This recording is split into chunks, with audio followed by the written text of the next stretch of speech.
ازيكم؟ يا رب تكونوا بخير ان شاء الله. النهارده كده مع بعض هوريكم واحنا بنعمل اوردر سريع كده، كان مطلوب مننا الصبح بدري، فقمنا بقى صلينا الفجر كده وعملناه. هو اوردر سريع جدا، عباره عن ميني بيتزا وشويه وباتيه يعني شويه معجنات كده.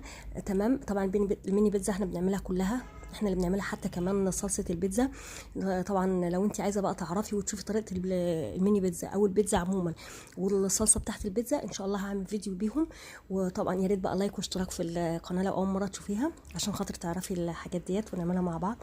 طبعا الميني بيتزا احنا بنعملها بتبقى التوبنج بتاعها مليانه من فوق، ما بتبقاش هي حتى قادره تشيل التوبنج، زي ما انتم شايفين بيقع من العمايل.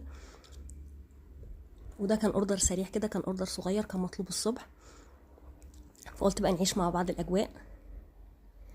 ان شاء الله يعجبكم، وما تنسوش تشتركوا في القناه، وطبعا لايك لو عجبكم الفيديو. وان شاء الله اشوفكم بقى كده في فيديو الميني بيتزا.